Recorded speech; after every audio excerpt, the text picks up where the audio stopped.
ہے، رحم کرنے والا ہے، اس کی بارگاہ میں مایوسی کا کوئی دخل ہے ہی نہیں، اس کی بارگاہ سے مایوس کوئی نہیں لوٹتا ہے، وہ بڑا رحیم ہے، کریم ہے، صرف موسیٰ کو معاف نہیں کیا ہے، انہ هو الغفور الرحیم، ہر بندے ہر انسان جو گنہگار ہے اگر وہ اللہ کی طرف رجوع کرے گا وہ اس کو غفور پائے گا، وہ رحیم پائے گا، وہ بڑا بخشنے والا مہربان پائے گا۔ حدیث قدسی ہے، اللہ کے نبی صلی اللہ علیہ وسلم نے فرمایا، اللہ خود فرماتے ہیں، حدیث قدسی سے کہتے ہیں، اللہ خود فرماتے ہیں، یا عبدی، اے میرے بندے، انک ما دعوتنی ورجوتنی ثم استغفرتنی غفرت لک ولا ابالی علی ما کان فیک، اے میرے بندے جب تک تو مجھ سے دعا کرتا رہے گا، مجھے پکارتا رہے گا، مجھ سے توبہ کی قبولیت کی امید لگائے بیٹھے رہے گا، مجھ سے اپنی خطاؤں کے سلسلے میں بخشش چاہتا رہے گا، اگر میری طرف رجوع کرتا رہے گا، توبہ کرتا رہے گا، تو تیرے کتنے بھی گناہ کیوں نہ ہو میں تجھے معاف کر دوں گا، ولا ابالی، مجھے کوئی پرواہ نہیں ہوگی، معاف کرنے میں کوئی جھجک نہیں ہوگی۔ وَيَا عَبْدِي لَوْ بَلَغَتْ ذُنُوبُكَ عَنَانَ السَّمَاءِ ثُمَّ اسْتَغْفَرْتَنِي غَفَرْتُ لَكَ وَلَا أُبَالِي، اے میرے بندے اگر تو اتنے گناہ کرے کہ تیرے گناہ زمین اور آسمان کے درمیان کے فاصلے کو پر کر دیں، بھر دیں، ثُمَّ اسْتَغْفَرْتَنِي، پھر تجھے احساس ہو کہ اس سے غلط ہو رہا ہے اور تو میری طرف رجوع کرے اور مغفرت چاہے اور بخشش چاہے، غفرت لک ولا ابالی، میں تجھے معاف کر دوں گا، مجھے کسی چیز کی پرواہ نہیں ہے۔ وَيَا عَبْدِي ان لقیتنی لا تشرک بی شیئا لأتیتک بقرابها مغفرتن، اے میرے بندے اگر تو اس حال میں مجھ سے ملاقات کرے، تیرے گناہ اتنے ہوں کہ زمین اور آسمان کے برابر، اس کی خلا کے پر کرنے کے برابر تیرے گناہ ہو، بس ایک گناہ نہ کیا ہو، لا تشرک بی شیئا، میرے ساتھ کسی کو شریک نہ کیا ہو، باقی جتنے بھی گناہ کیے ہو، تو جتنے تو نے گناہ کیے ہیں اس کے برابر میں تیرے سامنے مغفرت اور بخشش لے کر آ جاؤں گا، مجھے کسی کی پرواہ نہیں ہوگی۔ یہ حدیث قدسی ہے، تو اللہ بڑا رحیم ہے، وہ تو بخشنے والا ہے، اس کی طرف سے تو صدا لگتی ہے، یا باغیت خیر اقبل و یا باغیت شر ادبر، اے برائی چاہنے والے باز آ جا، رک جا، اور خیر کے چاہنے والے آ جا میری طرف بڑھ جا۔ اور کسی فارسی شاعر نے کہا، کتنے پیارے انداز سے کہا ہے کہ باز آ ہر آنچ ہستی باز آ، گر کافر و گبر و بت پرستی باز آ، باز آ جا توبہ کر لے، اگر کافر ہے، مجوسی ہے، آتش پرست ہے، مشرک ہے، باز آ جا، اور اگر 100 بار توبہ شکستی باز آ، اگر 100 مرتبہ توبہ پکی کی ہے، پھر توبہ کو توڑ دیا ہے، توبہ شکنی کی ہے اور گناہوں میں مبتلا ہو گیا ہے، پھر بھی مایوس مت ہو، درگہ نومیدی نیست، گر 100 بار توبہ شکستی باز آ، اے میرے گنہگار بندے، یہ میری بارگاہ ہے، رحمت والی ہے، مغفرت والی ہے، امید والی بارگاہ ہے، اگر 100 مرتبہ بھی تو نے توبہ کر کے توبہ توڑ دی ہے، باز آ جا، رجوع کر لے، یہاں مجھے بخشنے والا، رحم کرنے والا پائے گا۔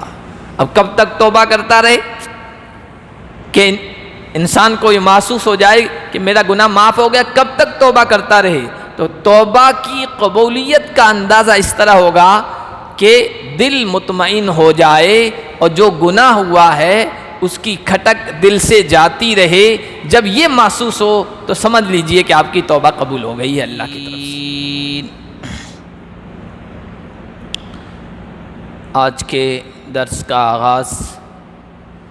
ہم اللہ کے فضل و کرم سے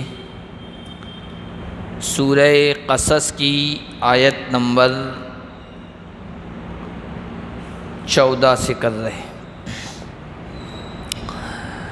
حضرت موسیٰ علیہ السلام کا ذکر چل رہا ہے، اس کا کچھ حصہ ہم پچھلے درس میں پڑھ چکے ہیں، جس میں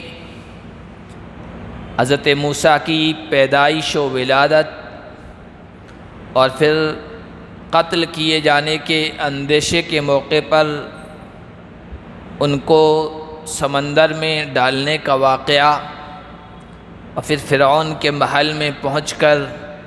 واپس ان کی والدہ کی آغوش اور گود میں پہنچنے کا واقعہ ہم پڑھ چکے ہیں۔ اللہ تعالیٰ نے فرمایا کہ جب موسیٰ اپنی بھرپور جوانی کو پہنچے تو ہم نے ان کو علم عطا کیا اور حکمت عطا کی۔ حکمت، دانشمندی، سمجھداری، دین کا صحیح فہم اور دین کی صحیح سمجھ، یہ بہت ضروری ہے۔ علم بھی ہو اور علم کے ساتھ ساتھ دین کی صحیح سمجھ ہو۔ اور موسیٰ علیہ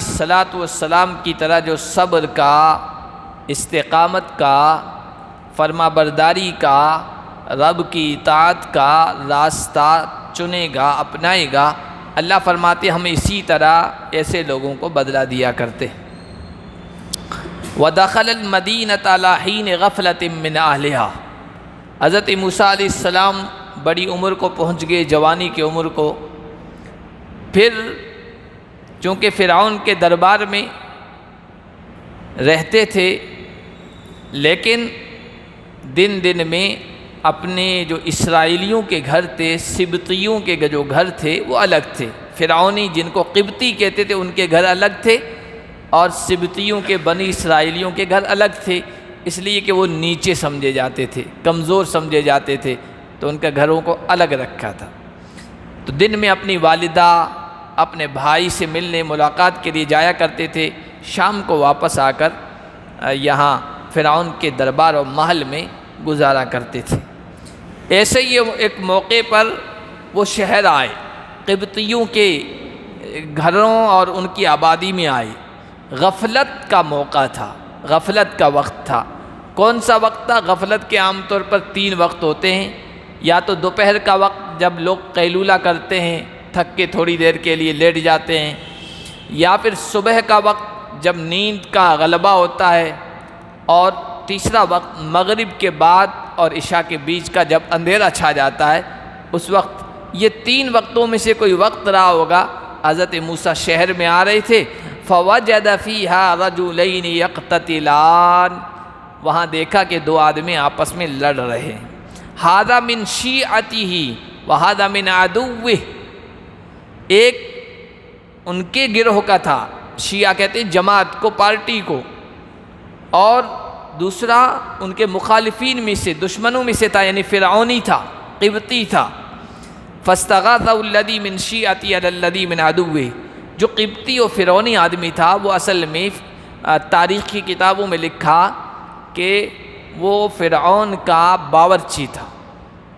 کھانے پکانے کا کام اس کے ذمے تھا، اور بنی اسرائیل کے جو لوگ تھے وہ نیچے سمجھے جاتے تھے، ان سے بیگار لی جاتی تھی، ایسے ہی کام لے لیا جاتا تھا۔ تو وہ باورچی اس بنی اسرائیلی سے کہہ رہا تھا کہ لکڑی لے کے آ، ایندھن لے کے آ۔ وہ مخالفت کر رہا تھا کہ میں کیوں لے کے آؤں، ڈیوٹی تمہاری، یہ ذمہ داری ہے۔ تو وہ زبردستی کر رہا تھا، اس میں آپس میں الجھاؤ ہو گیا، بنی اسرائیلی بھی اپنا بچاؤ کر رہا تھا۔ اتنے میں دیکھا کہ حضرت موسیٰ گزر رہے ہیں، تو بنی اسرائیلی نے کہا اے موسیٰ، یہ مجھے مار رہا ہے، خواہ پریشان کر رہا ہے، میری مدد کرو۔ حضرت موسیٰ علیہ السلام چونکہ وہ مظلوم تھا، خواہ اس کو پریشان کر رہا تھا فرعونی آدمی، اس لیے اس کا ساتھ دیا، تعاون کیا۔ فَوَكَزَهُ مُوسَىٰ فَقَضَىٰ عَلَيْهِ، موسیٰ نے ایک گھونسا مارا اور اس کا کام تمام کر دیا۔ بعض مرتبہ ایسا ہوتا ہے کہ نازک جگہ پہ، رگ پہ لگ جاتا ہے، انسان ختم ہو گیا، حالانکہ کسی گھونسے سے، تھپڑ سے، کسی معمولی چیز سے لگنے سے انسان ختم نہیں ہوتا، لیکن بعض ایسے واقعات پیش آ جاتے ہیں، نازک جگہ پہ لگا، انسان ختم ہو گیا۔ اور پھر یہ کہ حضرت موسیٰ علیہ السلام فرعون کے دربار میں پلے بڑے تھے، تو دربار کے جو خاص لوگ ہوتے ہیں اور جو بچے ہوتے ہیں پروان چڑھتے ہیں ان کو بہت سارے علوم فنون سکھائے جاتے ہیں، اس میں کرتب بازی، کراٹے بازی، یہ سب وہ سیکھے ہوئے تھے، اس کی وجہ سے بھی مضبوط ہٹے کٹے قسم کے انسان تھے۔ جو گھونسا مارا تھا وہ مارنے کے ارادے سے نہیں تھا، وہ تو تنبیہ کے لیے تھا، چوکنا کرنے کے لیے تھا، آئندہ اس طرح کسی کو نہ ستائے، کسی کمزور پر ظلم نہ کرے، اس کے لیے تھا، قتل کا ارادہ نہیں تھا۔ قتل کا ارادہ معصیت ہوتا ہے، گناہ ہوتا ہے، یہ اس کو لغزش کہیے، اور لغزش زیادہ سنگین نہیں ہوتی ہے، لیکن حضرت موسیٰ نے مارا اس کو تنبیہ کے لیے، وہ ایک گھونسائی اس کا کام تمام کر دیا۔ فقضى علیہ قال ھذا من عمل الشیطان۔ نبیوں کی جو استعداد ہوتی ہے، جو صلاحیت ہوتی ہے، ان کے اندر جو خوبیاں ہوتی ہیں وہ اعلیٰ درجے کی، مارنے کا ارادہ تھا ہی نہیں، اور ہو گیا یہ کام، فوراً ان کو تنبیہ ہوئی کہ یہ تو شیطانی عمل ہو گیا، اگرچہ غلط ارادہ تھا میرا تھا نہیں، لیکن ہو گیا، قتل ہو گیا، فوراً اللہ کی طرف رجوع کیا، کیونکہ اس کو وہ گناہ سمجھ رہی تھی۔ یہ گناہ نہیں ہوتا ہے، نبی تو گناہ سے پاک ہوتا ہے، معصیت سے پاک ہوتا ہے۔ نبیوں سے اس طرح کے کام جو ہوئے ہیں، جو بظاہر گناہ لگتے ہیں، ان کا ظاہری پہلو گناہ والا ہوتا ہے، اس لیے وہ فوراً توبہ کر لیتے، ورنہ اصل میں وہ گناہ نہیں ہوتا ہے، ظاہر میں لگتا ہے کہ گناہ ہے، اس لیے وہ فوراً توبہ کرتے ہیں، اللہ کی طرف رجوع ہوتے ہیں، معافی اور مغفرت چاہتے ہیں، ورنہ تو یہ اللہ کی مشیت تھی، اللہ نے یہ کروایا یہ عمل، اس لیے کہ فرعون سے الگ کرنا تھا حضرت موسیٰ کو، فرعون کے دربار سے نکالنا تھا، کار نبوت کے لیے، نبوت کی ذمہ داری کے لیے تیار کرنا تھا، انسانوں کی قیادت و رہنمائی کے لیے دربار سے نہیں نکلتے تو وہ کام کیسے ہوتا؟ جیسے حضرت آدم علیہ السلام کا جو واقعہ ہے، کہا کہ اس درخت کے قریب نہیں جانا ہے، ممنوع درخت تھا، اس کے قریب نہیں جانا، منع ہے، لیکن حضرت آدم چلے گئے، بھول گئے، فنسیا، اور اس کو چکھ لیا، اللہ کی طرف سے اس دنیا میں بھیج دیے گئے۔ یہ واقعہ بھی اللہ کی طرف سے کرایا گیا ہے، کیونکہ اگر اس درخت کو نہ چکھتے تو زمین میں کیسے آتے، اور یہ زمین آباد کیسے ہوتی، اور زمین کی خلافت کیسے آگے چلتی، تو اللہ تعالیٰ کی طرف سے کرایا گیا ہے۔ تو ظاہری پہلو اس کا گناہ کا تھا کہ اللہ نے منع کر دیا، میں نے چکھ لیا، ظاہراً وہ گناہ تھا، اس لیے انہوں نے بھی فوراً توبہ کی، جو قرآن میں پہلے پارے میں بھی آئی، 16ویں پارے میں بھی آئی، اور قرآن نے تو یہ کہا کہ وہ توبہ کے الفاظ، جملے بھی اللہ کی طرف سے ان کے دل میں ڈالے گئے، کہو کہ ربنا ظلمنا انفسنا وان لم تغفر لنا وترحمنا لنکونن من الخاسرین۔ تو بظاہر کچھ واقعات ایسے ہوتے ہیں جو اللہ کی طرف سے کرائے جاتے ہیں، ظاہری شکل ان کی گناہ کی ہوتی ہے، نبیوں سے ہو جاتے تو سمجھتے ہیں بہت بڑا گناہ ہو گیا، فوراً توبہ کر لیتے ہیں۔ انہ عدو مضل مبین، بے شک شیطان تو انسان کا کھلا ہوا دشمن ہے، وہ کوئی موقع چوکتا نہیں ہے نقصان پہنچانے کا۔ قال رب انی ظلمت نفسی، کہا کہ پروردگار میں نے اپنی جان پر ظلم کر لیا، فاغفر لی، مجھے معاف کر دیجئے، فغفر لہ، اور اللہ نے بھی معافی کا اعلان کر دیا، انہ هو الغفور الرحیم، کیونکہ وہ بڑا بخشنے والا، بڑا رحم کرنے والا ہے۔ جو اس کی طرف رجوع کرتا ہے،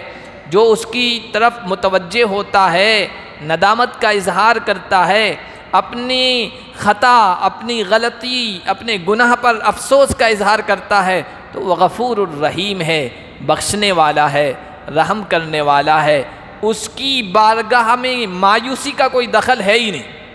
اس کی بارگاہ سے مایوس کوئی نہیں لوٹتا ہے، وہ بڑا رحیم ہے، کریم ہے، صرف موسیٰ کو معاف نہیں کیا ہے، انہ هو الغفور الرحیم، ہر بندے، ہر انسان جو گنہگار ہے، اگر وہ اللہ کی طرف رجوع کرے گا، وہ اس کو غفور پائے گا، وہ رحیم پائے گا، وہ بڑا بخشنے والا، مہربان پائے گا۔ حدیث قدسی ہے، اللہ کے نبی صلی اللہ علیہ وسلم نے فرمایا، اللہ خود فرماتے ہیں، حدیث قدسی سے کہتے ہیں، اللہ خود فرماتے ہیں، یا عبدی، اے میرے بندے، انک ما دعوتنی ورجوتنی ثم استغفرتنی غفرت لک ولا ابالی علی ما کان فیک، اے میرے بندے، جب تک تو مجھ سے دعا کرتا رہے گا،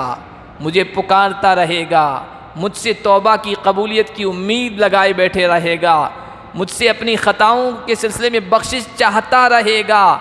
اگر میری طرف رجوع کرتا رہے گا، توبہ کرتا رہے گا،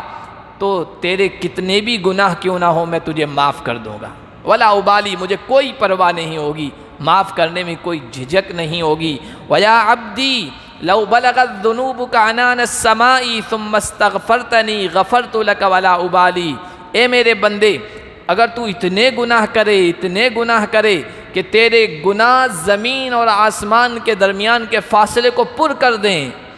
بھر دیں، ثم استغفرتنی، پھر تجھے احساس ہو کہ اس سے غلط ہو رہا ہے اور تو میری طرف رجوع کرے اور مغفرت چاہے اور بخشش چاہے، غفرت لک ولا ابالی، میں تجھے معاف کر دوں گا، مجھے کسی چیز کی پرواہ نہیں ہے۔ ویا عبدی ان لقیتنی لا تشرک بی شیئا لاتیتک بقرابھا مغفرۃ، اے میرے بندے اگر تو اس حال میں مجھ سے ملاقات کرے، تیرے گناہ اتنے ہوں کہ زمین اور آسمان کے برابر، اس کی خلا کے پر کرنے کے برابر تیرے گناہ ہو، بس ایک گناہ نہ کیا ہو،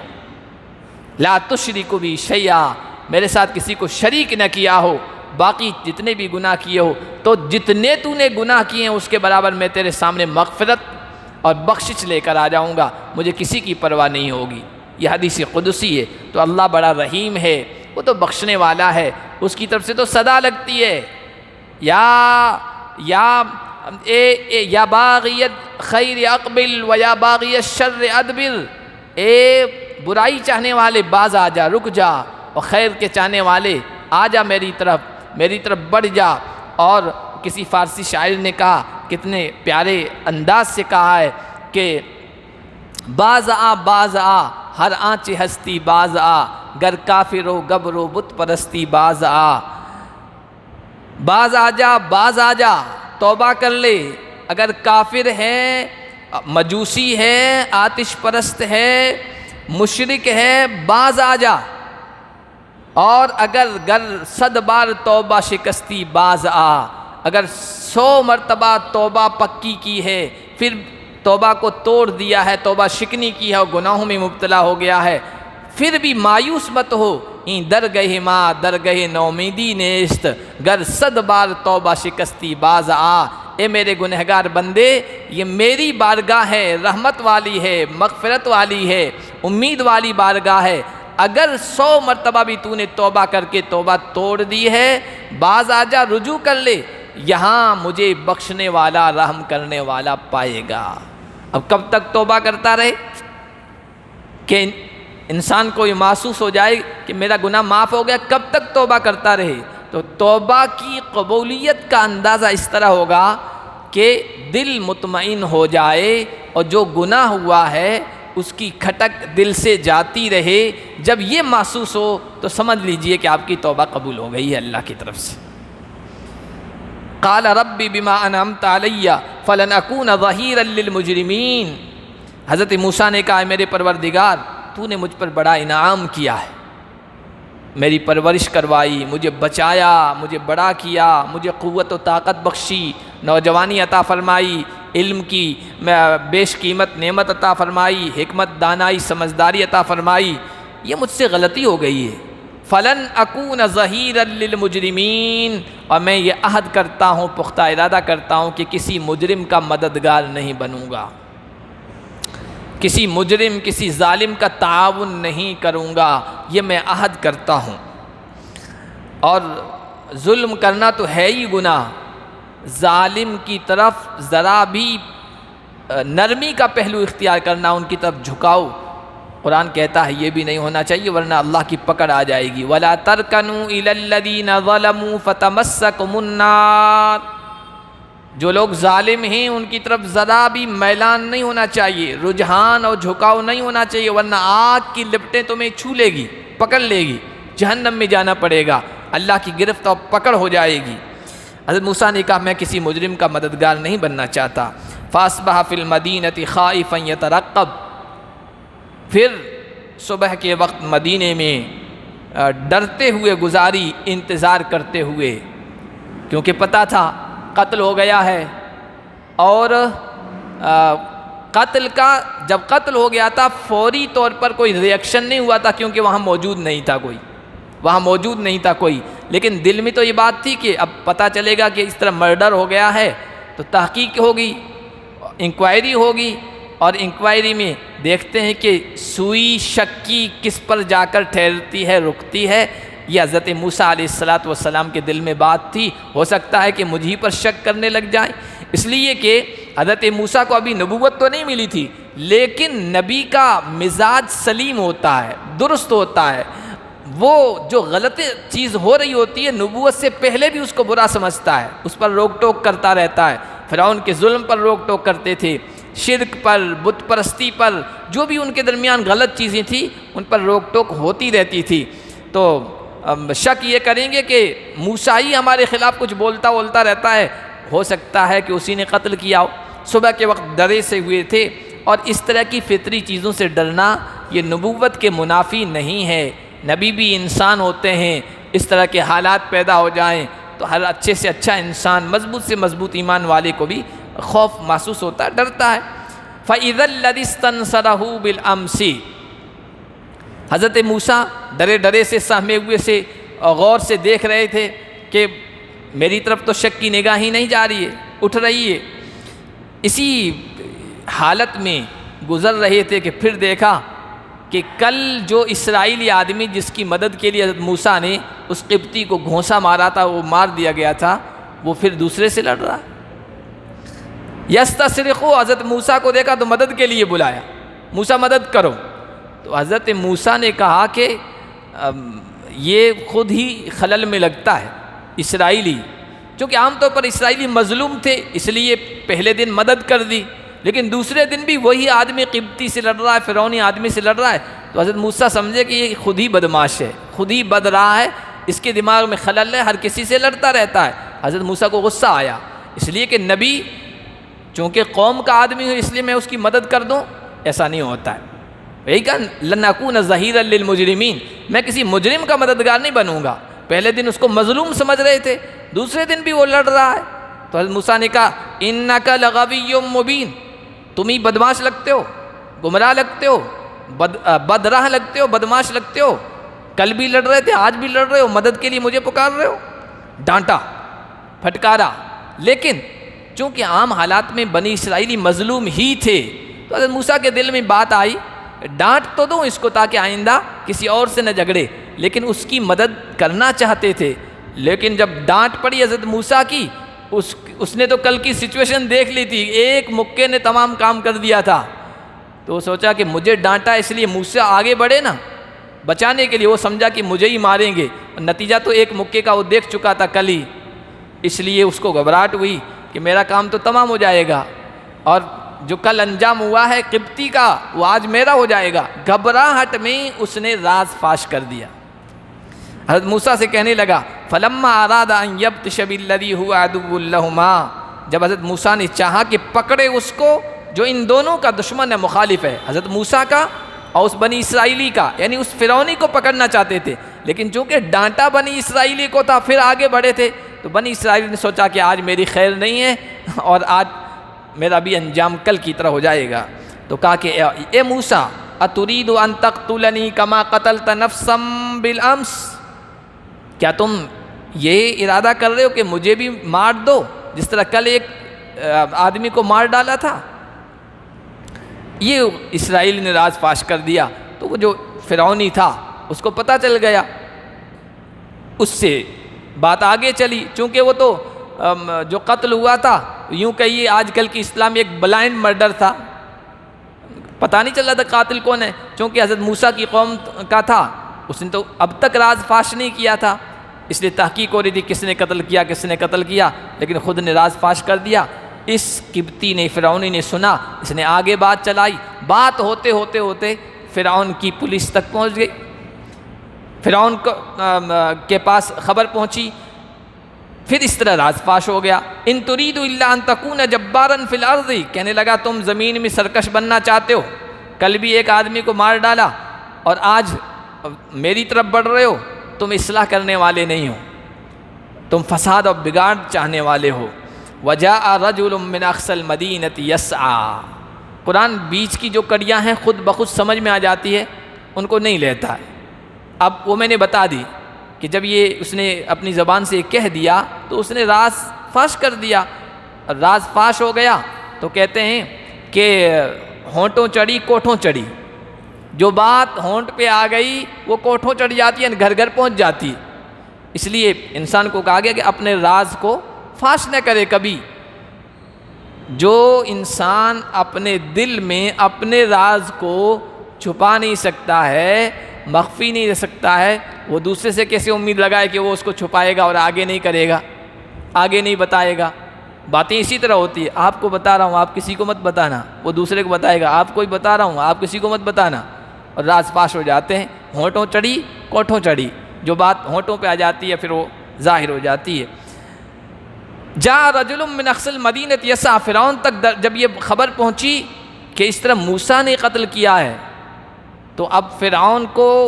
یقین ہو گیا کہ موسیٰ کی جو حرکت ہے، موسیٰ کی جو سرگرمیاں ہیں، ایکٹیویٹیز ہیں، اس سے تو پتہ چل رہا ہے کہ اسی کے ہاتھوں ہماری سلطنت کی تباہی ہوگی۔ اب اس نے دیکھو یہ قتل کر دیا، یہ آگے کچھ اور کرے گا۔ مجھے تو لگتا ہے یہی وہ بچہ ہے جو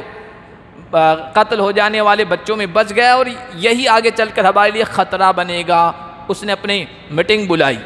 اپنے ایوان کی کہ یہ اپنی مجلس بلائی خاص لوگوں کو کہ کیا کرنا چاہیے، مشورہ دو۔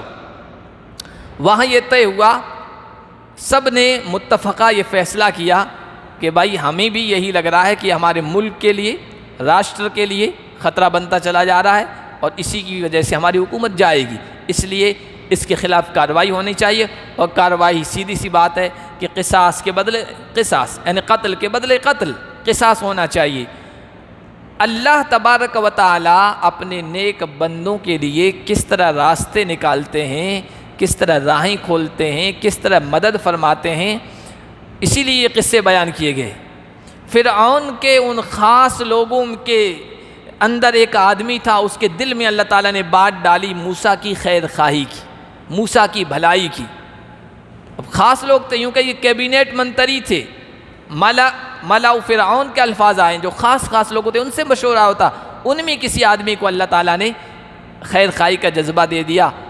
میٹنگ ختم ہو گئی، وہ جلدی سے وہاں سے نکلا، حضرت موسیٰ کے پاس آیا، کہنے لگا یا موسیٰ ان الملأ یأتمرون بک لیقتلوک۔ فرعون کے دربار میں میٹنگ ہوئی ہے اور اس میں یہ متفقہ فیصلہ ہوا ہے کہ تمہیں قتل کر دیا جائے گا۔ جو قتل ہوا ہے فرعون کے لوگوں میں ایک آدمی کا، وہ شک کی سوئی تم پر آ کر ٹھہر گئی ہے، اور کابینہ نے یہ فیصلہ کیا ہے کہ قتل کے بدلے قتل ہونا چاہیے، اور وہ اب یقین کی حد تک پہنچ چکے ہیں کہ ہماری سلطنت کا خاتمہ ہوگا وہ یہی بچہ ہوگا، اس لیے اب تمہیں قتل کرنا چاہتے ہیں۔ فخرج انی لک من الناصحین، آپ نکل جائیے یہاں سے، میں آپ کا خیر خواہ ہوں، میں آپ کا بھلا چاہنے والا ہوں۔ حضرت موسیٰ علیہ السلام نکل گئے۔ یہ نہیں کہا کہ میں تو اللہ کا بندہ ہوں، اللہ نے بچپن میں مجھے بچایا، فرعون کے دربار میں پلوایا، میرا اللہ پر یقین ہے، بہت ایمان مضبوط ہے، نہیں جاؤں گا۔ نہیں، جو بچنے کے اسباب ہیں وہ انسان کو اختیار کرنے چاہیے۔ حضرت موسیٰ علیہ السلام بھی خرج منہا خائفا یترقب، جس حالت میں تھے اسی حالت میں چلے گئے۔ علماء نے لکھا، مفسرین نے، پیروں میں جوتے بھی نہیں تھے، سواری تو دور کی بات، اسی گھبراہٹ کی حالت میں نکلے۔ خرج منہا خائفا، ڈرتے ہوئے وہاں سے نکلے۔ یترقب، جس طرح ایک وہ آدمی جس کے پیچھے تعاقب کیا جا رہا ہو، جس کو گرفتار کرنے کی کوشش کی جا رہی ہو، وہ کس طرح اس طرح دیکھتے ہوئے چوکنا ہوتے ہوئے نکلتا ہے، یترقب۔ حضرت موسیٰ اس حال میں وہاں سے مصر سے نکلے ہیں، اور یہ دعا کرتے ہوئے، رب نجنی من القوم الظالمین، اے میرے پروردگار ان ظالم لوگوں سے مجھے نجات دے دے، مجھے بچا لے، میری حفاظت فرما دے۔ مصر سے نکل گئے اور بہت دور تھا، مدین گئے ہیں، اس کا تذکرہ بھی اگلے رکوع میں آ جائے گا۔ علماء نے لکھا کہ جب کسی آدمی کو یہ اندیشہ ہو، خوف ہو کہ کوئی آدمی یا کوئی طاقتور، کوئی جبار، کوئی سرکش مجھ پر ظلم کرے گا، زیادتی کرے گا، تو اسے وہی دعا کرنی چاہیے جو حضرت موسیٰ علیہ السلام نے دعا کی تھی اللہ تعالیٰ سے اس حال میں، رب نجنی من القوم الظالمین۔ اور حضرت موسیٰ ہی کی زبانی 11ویں پارے میں بھی دعا آئی ہے، وہ بھی اسی طرح کی حالت کے لیے، ربنا لا تجعلنا فتنة للقوم الظالمین ونجنا برحمتک من القوم الکافرین۔ اے اللہ ظالم لوگوں کے لیے ہمیں تختہ مشق نہ بنا۔ جس طرح کوئی تختہ رکھ دیا جاتا، نشانے والے نشانے ساتھتے رہتے ہیں اپنا نشانہ ٹھیک کرنے کے لیے، اس طرح ہم نشانہ بنا دیے جائیں، تختہ مشق بنا جائیں، ظالم لوگوں کے لیے ہمیں ایسا مت بنا، اور اپنی رحمت، اپنے فضل، اپنے کرم اور مہربانی سے کافر لوگوں سے ہمیں نجات عطا فرما، ہماری حفاظت فرما۔ حضرت موسیٰ نے بھی انہی الفاظ میں دعا کی اور چل پڑے، جس حال میں تھے ویسے ہی، بغیر جوتے چپلوں کے، بغیر سواری کے، مدین۔ وَلَمَّا تَوَجَّهَ تِلْقَاءَ مَدْيَنَ قَالَ عَسَىٰ رَبِّي أَن يَهْدِيَنِي سَوَاءَ السَّبِيلِ۔ جب مدین کی جانب رخ کیا ہے تو یہ کہتے ہوئے امید ہے کہ میرا رب مجھے صحیح راستہ بتا دے گا، راستے کا بھی پتہ نہیں تھا، نکل پڑے اپنی حفاظت کے لیے۔ وَلَمَّا وَرَدَ مَاءَ مَدْيَنَ،